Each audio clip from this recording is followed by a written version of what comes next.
জীবনে তো অনেক চুরির কাহিনী দেখেছেন এবং চুরির কাহিনী শুনেছেন, কিন্তু ইতিহাসের পাতায় এখনও কিছু বিখ্যাত চুরির কাহিনী রয়েছে যেগুলো আমাদের অজানা। আজকে সেই ইতিহাসের এক বিখ্যাত চুরির কাহিনী নিয়ে কথা বলবো। চলুন জেনে নেওয়া যাক ইতিহাসে সেই বিখ্যাত চুরির ঘটনাটি। দি গ্রেট ট্রেন রবারি 1963 সালের ইতিহাসের এক বিখ্যাত চুরির কাহিনী। 1963 সালের 8ই আগস্ট ব্রিটিশ ইতিহাসের অন্যতম আলোচিত এবং রোমাঞ্চকর একটি অপরাধ সংঘটিত হয়েছিল, যেটি দি গ্রেট ট্রেন রবারি নামে পরিচিত। এটি শুধু ট্রেন ডাকাতি ছিল না, এটি ছিল বিশাল পরিকল্পনার ফসল, যার পেছনে কাজ করেছিল একদল সুসংগঠিত এবং চতুর অপরাধী। তারা স্কটল্যান্ড থেকে লন্ডনগামী রয়্যাল মেইল ট্রেন থামিয়ে প্রায় 2.6 মিলিয়ন পাউন্ড লুট করেছিল, যা সে সময়কার হিসেবে এক বিশাল অঙ্ক এবং আজকের মানে প্রায় 50 মিলিয়ন পাউন্ডের সমান। এই ঘটনার নাটকীয়তা, পরিকল্পনা এবং পরবর্তী তদন্ত ও বিচার ইতিহাসে এক অপরাধকে কিংবদন্তির পর্যায়ে নিয়ে গেছে।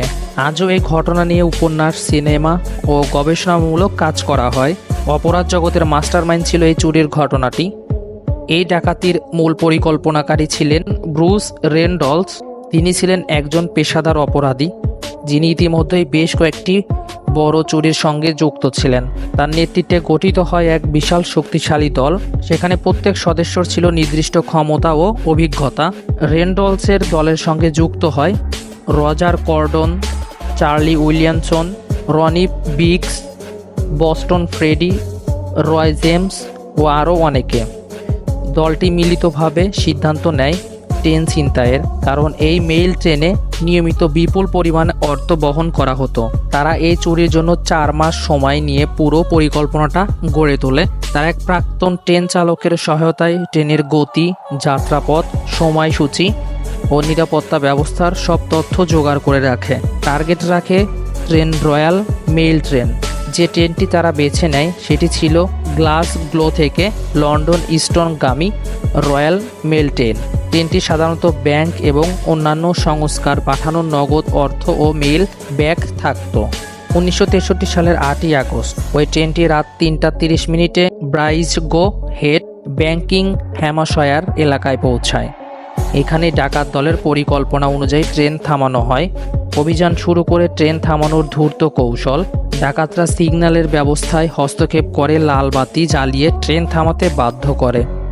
তারা প্রকৃত সিগন্যালকে অকার্যকর করে একটি ব্যাটারি চালিত সিগন্যাল বসায়। এতে ট্রেনের চালক জ্যাক মিলস ভাবেন সামনে বিপদ আছে এবং ট্রেন থামিয়ে দেন। চালক ট্রেন থেকে বের হতেই দুজন ডাকাত তার উপর ঝাঁপিয়ে পড়ে এবং মাথায় আঘাত করে অচেতন করে দেয়। এরপর তারা সহচালক ডেভিড হুইটবিকে ভয় দেখিয়ে ট্রেনের ইঞ্জিন নিয়ন্ত্রণ করেন। ডাকাতরা প্রথমে ইঞ্জিন ভাগ করে নেয়, অর্থাৎ যারা পুরো ট্রেন না নিয়ে শুধু ওই অংশটুকু নিয়েছিল যেখানে অর্থ মেইল ব্যাগ ছিল। তারা প্রায় 72 ফুট দূরে ট্রেনটি সরিয়ে নিয়ে গিয়ে নির্জন জায়গায় দাঁড় করায়। সেখানে তারা প্রায় 120টি ব্যাগ খুলে একের পর এক নোট ভর্তি করে ট্রাক ও গাড়িতে তুলে নেয়। প্রত্যেকটি ব্যাগে প্রায় $25,000 বা তার বেশি ছিল। এই পুরো লুটপাট চলে 30 থেকে 40 মিনিট। ডাকাতরা জানত ট্রেনের গার্ডদের হাতে কোনো অস্ত্র নেই, ফলে খুব বেশি প্রতিরোধ তারা পায়নি। একবার লুটপাট শেষ হলে তারা ট্রেন ছেড়ে লেদার সেল্ট ফার্ম নামক একটি পরিত্যক্ত খামারে গিয়ে আশ্রয় নেয়। এই ফার্মটি ছিল এমন একটি জায়গায় কয়েক সপ্তাহ আগে তারা ডাকাতের জন্য প্রস্তুত করে। এখানে তারা প্রায় 3 দিন অবস্থান করে। তারা সেখানে থাকা অবস্থায় স্থানীয় খবর পড়া, রেডিও শোনা এবং অর্থ ভাগ করে নেওয়ার কাজ করে। এর মধ্যে কেউ কেউ খেলাধুলাও করে যাতে মানসিক চাপ কমে। তবে পরিকল্পনা অনুযায়ী 3 দিন পর এই খামার ত্যাগ করে দলটি বিভিন্ন দিকে ছড়িয়ে পড়ে। পুলিশ তদন্ত শুরু করে। ছোট একটি সূত্র থেকে ধরা পড়ে যায় অনেক কিছু।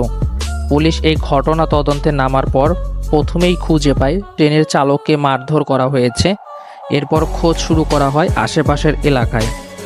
অবশেষে একজন স্থানীয় কৃষক খবর দেন এক পরিত্যক্ত খামারে কিছুদিন আলো জ্বালা ও লোক চলাচল দেখেছেন। পুলিশ খামারটিতে অভিযান চালিয়ে বিশাল প্রমাণ সংগ্রহ করে। ব্যাগ, খাবারের মোড়ক, বোর্ড গেম, যেখানে ফিঙ্গারপ্রিন্ট ছিল ডাকাতদের। এই সূত্র ধরেই পুলিশের হাতে একে একে ধরা পড়ে 11 জন অপরাধী। ব্রিটিশ জনগণ এই ঘটনার বিরুদ্ধে প্রচণ্ড ক্ষুব্ধ ছিল। সরকারের উপরেও চাপ তৈরি হয় যেন এই অপরাধীদের কঠোর শাস্তি দেওয়া হয়।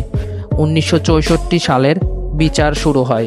বিচারক একে দেশের বিরুদ্ধে যুদ্ধ বলে অভিহিত করেন এবং মূল অপরাধীদের মধ্যেই অনেকেই 25 থেকে 30 বছর পর্যন্ত কারাদণ্ড দেওয়া হয়। চার্লি উইলিয়ামসন 30 বছরের কারাদণ্ড পায়, গর্ড হুডি 30 বছরের কারাদণ্ড পায়, রনি বিক্স 30 বছরের কারাদণ্ড পায়। পলায়ন ও নাটকীয় পালাবদল ঘটে। এই ঘটনার পরেও কিছু অপরাধী নাটকীয়ভাবে পালিয়ে যেতে সক্ষম হয়। রনি বিক্স জেল থেকে পালিয়ে প্রথমে ফ্রান্সে, পরে ব্রাজিলে পালিয়ে যান এবং দীর্ঘ সময় ধরে ফেরার ছিলেন। 2001 সালে তিনি নিজ ইচ্ছায় ব্রিটেনে ফিরে আসেন এবং ফের জেলে যান। চার্লি উইলিয়ামসন 1965 সালে জেল থেকে পালিয়ে কানাডা চলে যান, পরে ধরা পড়ে যায়। এই ডাকাতি শুধু একটি অপরাধ ছিল না, এটি ছিল ব্রিটিশ পুলিশের জন্য এক বড় শিক্ষা। এরপর থেকে মেল ট্রেনের নিরাপত্তা ব্যবস্থা জোরদার করা হয় এবং অপরাধ তদন্ত পদ্ধতির আধুনিকায়ন শুরু হয়। এই ঘটনাটি নিয়ে বহু বই ও সিনেমা তৈরি হয়েছে। ডাকাত দলের সদস্যর অধিকাংশই জেল থেকে বেরিয়ে জীবনের শেষ সময় কাটিয়েছেন প্রচার বিমুখভাবে। অনেকেই মধ্যবিত্ত জীবন ফিরে যান তো জীবনী লেখেন। দি গ্রেট ট্রেন রবারি শুধু একটি ডাকাতি ছিল না, এটি ছিল অপরাধ জগতের মাস্টার প্ল্যান। একদিকে এর রয়েছে নাটকীয়তা, পরিকল্পনা ও চাতুর্যপদের উপমা, অন্যদিকে রয়েছে অপরাধের পরিণতি, বিচার এবং সামাজিক প্রতিক্রিয়ার এক বাস্তব উদাহরণ। এই ঘটনাটি আজও প্রমাণ করে, যতই পরিকল্পনা নিখুঁত হোক না কেন, আইনের হাত থেকে চিরকাল পালিয়ে থাকা অসম্ভব।